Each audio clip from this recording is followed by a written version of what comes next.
2024 లేదా 25లో డిగ్రీ లేదా బీటెక్ చదివారా? సాఫ్ట్‌వేర్ జాబ్ కోసం ఎదురు చూస్తున్నారా? అయితే కోడ్‌జ్ఞాన్ 100 డేస్ కోర్సులో చేరండి. జాబ్ సాధించండి. హలో వ్యూవర్స్, నేను మీ సాయిరామ్, మీ కెరీర్ గైడెన్స్ కోచ్. ఇవాళ మనతో పాటు డాక్టర్ సురేంద్ర బాబు గారు ఉన్నారు, AP TPO consortium president. And ఆయన లాస్ట్ 15 ఇయర్స్ ఆఫ్ ఎక్స్పీరియన్స్తో చాలామంది స్టూడెంట్స్ వాళ్ళ లైఫ్ సెట్ అవ్వటానికి లాట్ ఆఫ్ ఆపర్చునిటీస్ ఇప్పించారనమాట. ఇవాళ ఆయనతో కలిసి మనం అసలు ఇప్పుడు ఎంసెట్ కంప్లీట్ అయింది, నెక్స్ట్ వాళ్ళ కెరీర్ బాగుండటం కోసం పేరెంట్స్ అండ్ స్టూడెంట్స్ ఎలాంటి బ్రాంచెస్ చూజ్ చేసుకోవాలి, ఏ కాలేజెస్లో చూజ్ చేసుకోవాలి అన్న వాటి గురించి డిస్కస్ చేద్దాం. Hello sir. Hello sir. Sir, ఇప్పుడు ఎంసెట్ కంప్లీట్ అయింది, రిజల్ట్స్ వచ్చాయి, కౌన్సిలింగ్కి వెళ్ళటానికి రెడీ అవుతున్నారు స్టూడెంట్స్. సో వీళ్ళు కౌన్సిలింగ్కి వెళ్ళే ముందు ఎలాంటి రీసెర్చ్ చేయాలి? సో ఏ కాలేజెస్ మీద ఎలా రీసెర్చ్ చేయాలి and A branches related research చేయాలి? చాలా మంచి ప్రశ్న అండి. ఈరోజు ఎంసెట్ రిజల్ట్స్ వచ్చిన తరుణంలో ప్రతి తల్లిదండ్రుల మనసులో ఏ కళాశాల ఎంపిక చేసుకోవాలి, ఏ బ్రాంచ్లో తమ విద్యార్థిని జాయిన్ చేయాలనే ఆలోచనలు చాలా ఎక్కువగా ఉంటున్నాయి. ఇలాంటి సమయంలో ఫస్ట్ కళాశాలలకి ప్రతి ఒక్కటికి వాళ్ళ యొక్క వెబ్సైట్ ఉంటుంది. కళాశాల ఎంపిక చేసేటప్పుడు 4 అంశాలని అనుగుణంగా క్షుణ్ణంగా తెలుసుకోవాలి. ఆ 4 అంశాలు ఏంటంటే, ఆ కళాశాలకి ఎన్ని సంవత్సరాలు అయినా స్థాపించబడింది, దాని యొక్క అక్రిడేషన్స్ ఎలా ఉండాలనేది ఫస్ట్ చూసుకోవాలి. ఈరోజు ఎన్ఐఆర్ఎఫ్ ర్యాంకింగ్ కలిసిన కళాశాలల్లో మంచి వసతులు ఉన్నాయని మన గవర్నమెంట్ ఆఫ్ ఇండియా సర్టిఫై చేస్తుంది. కాబట్టి అలాంటి కళాశాలలు ఎన్నున్నాయి అంటే, ఆ ఎన్ఐఆర్ఎఫ్ ర్యాంకింగ్ కేవలం 100 కళాశాలకు మటుకే ఇస్తారు. దాంట్లో 50 కళాశాలలు ఐఐటీలు, ఎన్ఐటీలు, డీమ్డ్ యూనివర్సిటీలు ఉన్నాయి. కాబట్టి ఎన్ఐఆర్ఎఫ్ ర్యాంకింగ్ ఉన్న కళాశాలలు ప్రైవేట్ కళాశాలలు చాలా తక్కువగా ఉంటాయి. అలాంటి కోవలోకి చెందుతుందే విఐటి, అమరావతి కానీ, ఎస్ఆర్ఎం కానీ. అలాంటి ర్యాంకింగ్ లేకపోయినా కూడా నాక్ అక్రిడేషన్, టైర్ 1 నాక్ అక్రిడేషన్ కలిగినటువంటి సంస్థలు, నాక్ ఏ గ్రేడ్, ఏ+ గ్రేడ్ కలిగినటువంటి సంస్థలు, ప్లస్ నార్మల్ ప్రొసీజర్తో పాటు ఎప్పుడూ కూడా ప్లేస్మెంట్స్కి పెద్దపీట వేసే కళాశాలల్ని తల్లిదండ్రులు ఫస్ట్ షార్ట్ లిస్ట్ చేసుకోవాలి. ఇక్కడ తల్లిదండ్రులు ఒకటే ఒక విషయాన్ని గమనించాలి. క్వాలిటీ ఎడ్యుకేషన్ ఇస్తున్నటువంటి కళాశాలలు ఎంత దూరంలో ఉన్నా కూడా దాన్ని ఎంపిక చేసుకోవటం వల్ల వాళ్ళ యొక్క 4 సంవత్సరాలు కొద్దిపాటి దూరంగా కష్టపడినా కూడా చివరికి వాళ్ళ యొక్క 40 సంవత్సరాల జీవితం చాలా సుగమంగా ఉంటుంది. కాబట్టి మా ఇంటి పక్కన ఉన్న కళాశాల ఎంపిక చేసుకోవాలి, దగ్గరలో వెళ్ళి వచ్చేస్తుంది మా పాప అనే ధోరణి మారాలి. క్వాలిటీ ఎడ్యుకేషన్ ఇస్తున్నటువంటి కళాశాలలు ఖచ్చితంగా ఎంపిక చేసుకోవాలి. ఇంకా బ్రాంచ్ విషయంకి వస్తే ప్రతి తల్లిదండ్రులు కేవలం కంప్యూటర్ సైన్స్ వైపే ఎందుకు మొగ్గు చూపుతున్నారు అనే ఒక అంశాన్ని కానీ మనం క్షుణ్ణంగా పరిశీలిస్తే, ఈరోజు సాఫ్ట్వేర్ రంగంలో వినూత్నమైనటువంటి టెక్నాలజీ యుగమైనటువంటి మార్పులు రావడం వల్ల ప్రతి కంపెనీ వాళ్ళు వాళ్ళ యొక్క హ్యూమన్ రిసోర్సెస్ని 4 రెట్లు పెంచే అవకాశాలు కంప్యూటర్ సైన్స్లో ఉంటాయి. మీ భాషలో చెప్పాలి అంటే క్షుణ్ణంగా ప్రతి 100 ఉద్యోగాల్లో 90 ఉద్యోగాలు సాఫ్ట్వేర్ వైపే ఉన్నాయి. కాబట్టి చదువుకునేది ఆ సాఫ్ట్వేరే చదువుకుంటే మంచి ఉపాధి అవకాశాలు వస్తాయన్న ఒక సదుద్దేశంతో ఈరోజు ప్రతి తల్లిదండ్రులు వాళ్ళ పిల్లలని కంప్యూటర్ సైన్స్ కానీ, కంప్యూటర్ సైన్స్ అలైడ్ బ్రాంచెస్లో కానీ ఇలాంటి కోర్సెస్లో చేర్చాలనుకుంటున్నాం. కేవలం కంప్యూటర్ సైన్స్ చదివితేనే ఉద్యోగం వస్తుందా అంటే కాదండి. కంప్యూటర్ సైన్స్తో పాటు స్కిల్ డెవలప్ చేసుకున్నప్పుడు మనకి ఎక్కువ ఉపాధి అవకాశాలు కలిగేటట్టున్నాయి. ఇప్పుడు లేటెస్ట్గా AML, data science, cyber security ఇలాంటి కోర్సెస్ అన్నీ కూడా మనకి ఏఐసిటి అనుమతులతో ఈ కళాశాలలో అందిస్తున్నారు. AML, computer science, data science ఇవన్నీ కూడా స్కిల్ ఆధారిత కోర్సులు అండి. ఈ కోర్సుల్లో మనం ఎంత బాగా నేర్చుకోగలిగితే, ఎంత బాగా స్కిల్ సర్టిఫై చేసుకోగలిగి గ్లోబల్ సర్టిఫికేషన్ చేయగలిగితే ఉపాధి అవకాశాలు పెరుగుతాయి. కానీ కేవలం కంప్యూటర్ సైన్స్ చదవతంగానే మీకు పిలిచి ఉద్యోగం ఎవరు, దీన్ని దృష్టిలో పెట్టుకోవాలి. ఏ కళాశాలలో ఎంపిక చేసుకున్న కోర్సు అయినా కూడా దానికి తగ్గట్టు కెరియర్ ఆపర్చునిటీ ఉన్నాయి. దాంట్లో మనము అత్యుత్తమ స్థాయికి వెళ్ళాలి అంటే మొదటి సంవత్సరం నుంచే ప్రణాళికాబద్ధంగా, ఎందుకంటే ఈరోజు కేవలం డిగ్రీ ఉంటే సరిపోదండి. కేవలం డిగ్రీతో పాటు ఎటువంటి స్కిల్స్ ఉన్నాయి, ఆ స్కిల్స్ కంపెనీ వాళ్ళకి డిప్లాయ్మెంట్కి ఎలా ఉపయోగపడతాయి, ఈరోజు 6 నెలలు ట్రైనింగ్ ఇచ్చి తర్వాత మిమ్మల్ని ప్రాజెక్ట్లో కూర్చోబెట్టే అంత సమయము వసతి ఈరోజు కంపెనీకి లేదు. వాళ్ళకి రెడీమేడ్ ప్రోడక్ట్స్ ఉన్నాయి. ఏ కళాశాలలు అయితే ఇండస్ట్రీ కరికులంని ఫాలో అయ్యి ఇండస్ట్రీ ఎక్స్పర్ట్స్ చేత, ఇండస్ట్రీ నిపుణుల చేత టీచింగ్లో వాళ్ళ యొక్క భాగస్వామ్యం చేసుకుంటారో ఈరోజు అలాంటి కళాశాలలకి చాలా మంచి అవకాశాలు వస్తున్నాయి. ఈరోజు హై ప్యాకేజ్ జాబ్స్ పైన ఎక్కువ విద్యార్థులు దృష్టి పెడుతున్నారు. ఈరోజు సగటు జీతం కంప్యూటర్ సైన్స్కి 4 lakhs అయితే ఈరోజు 40 లక్షలు, ₹1,00,00,000 జీతం కూడా వచ్చేటట్టున్నాయి.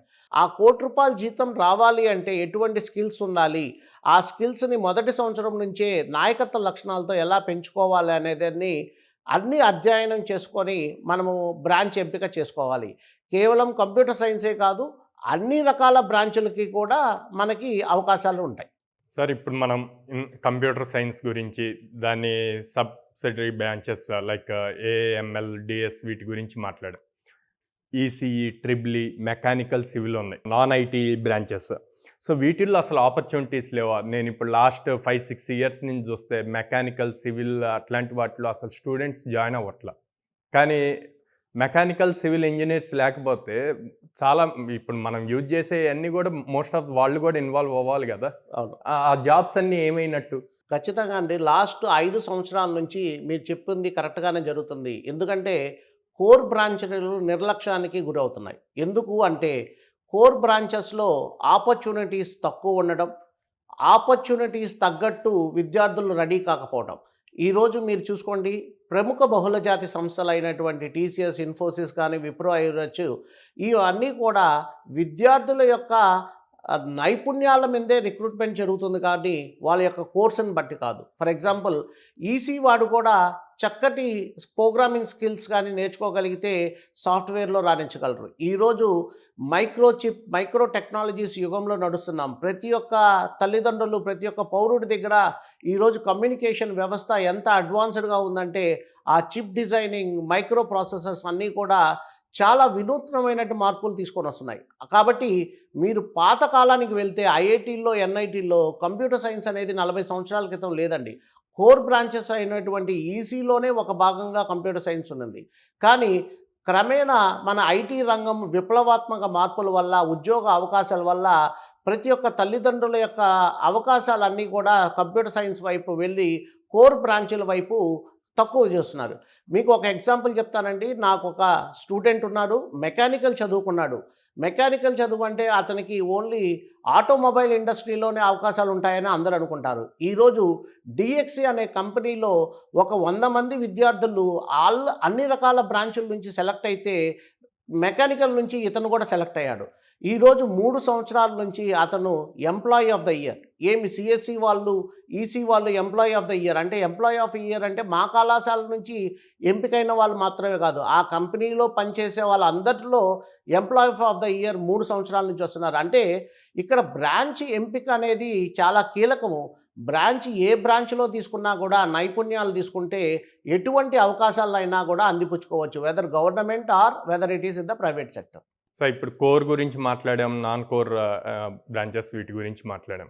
ప్లేస్మెంట్స్ పాయింట్లో ఎట్లా ఉంటుంది? ఇప్పుడు మనం లాస్ట్ 1.5 year 2 years నుంచి రెషన్ అని చెప్పి లే ఆఫ్స్ గురించి ఇవన్నీ అంటున్నాము. దీని వార్ వల్ల ఇంపాక్ట్ అవుతుంది అంటున్నారు. ఇప్పుడు యుఎస్లో కూడా చాలా టఫ్ సిచ్యువేషన్స్ వస్తున్నాయి. సో ఇలాంటి టైంలో మీ అనాలిసిస్ ఏంటి?